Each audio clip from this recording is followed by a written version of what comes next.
আগে একজনকে লাথি মারছে 20 থেকে একটা মেয়েকে, তারা কি করছে? সেম ফরহাদ সে নিয়ে এসে মেডেল দিছে। নারী নেত্রীদেরকে শুধুমাত্র একটি দল বা একটি গোষ্ঠী দেখতে পারে না, সেটা হচ্ছে জামাত শিবির। তারা ওপেনলি আমাদেরকে বলে তোমাদেরকে ধর্ষণ করা হবে, ভবিষ্যৎ তোমাদের জন্য খারাপ।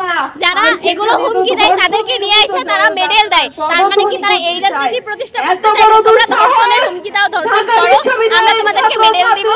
তারা আমরা যখন একটা আমি যদি আমার আইডি থেকে দেখাই মিনিমাম 50টা কমেন্ট দেখতে পাবো যেখানে তারা লিখেছে তোমাকে ধর্ষণ করা হবে, ভবিষ্যতে তোমাকে খুবই খারাপভাবে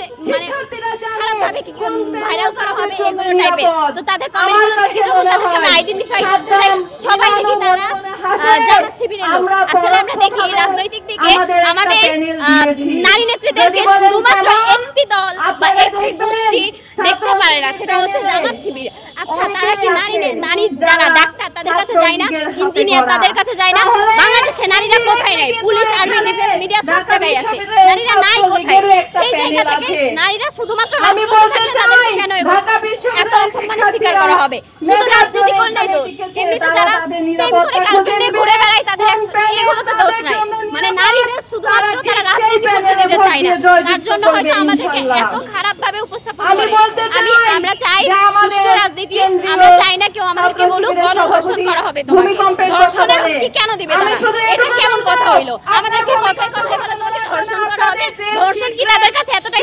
তাদেরকে কি আইন পাস করে দিয়েছে ধর্ষণের? যে বলে তাদেরকে কি আইন পাস করে দিয়েছে ধর্ষণের? কথায় কথায় তারা ধর্ষণ করতে চায়। ওয়ালটন এখন দেশের সীমানা পেরিয়ে পৌঁছে গিয়েছে 50টিরও বেশি দেশে।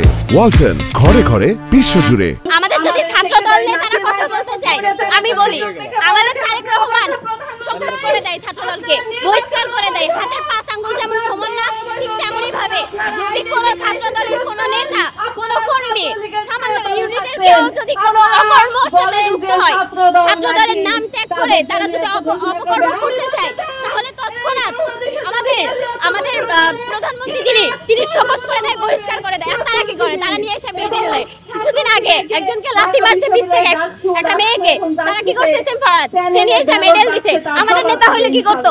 ওকে সারা জীবনের জন্য বহিষ্কার করে দিত। হাতের 5 আঙ্গুল যেমন সমান হয় না, আমাদের মধ্যেও ভালো খারাপ থাকতে পারে। আমি এটা বলবো না যে আমাদের কেউ সবাই ভালো, আমরা কেউ খারাপ নাই বা সবাই ধোয়া তুলছি বা আমি এই কথা বলতে চাই না, এই কথা বিশ্বাসীও না। খারাপ থাকবে, এটাই স্বাভাবিক। সেই দিকে আমাদের তারেক রহমান এটা জানার মানে যখনই জানতে পারে কোনো নেতা কোনো অপকর্মের সাথে জড়িত হয়েছে, দলকে ব্যবহার করে কিছু করতেছে, তারা সাথে সাথে তৎক্ষণাৎ তাকে বহিষ্কার করে দেয়। আমরা চাই তারা তাদের মতো রাজনীতি করুক, আমরা আমাদের মতো রাজনীতি করব। শুধুমাত্র কেন আমাদেরকে সাইবার বুলিং এর শিকার করা হবে? শুধুমাত্র আমাদেরকে কেন এইভাবে হেনস্থা করা হবে?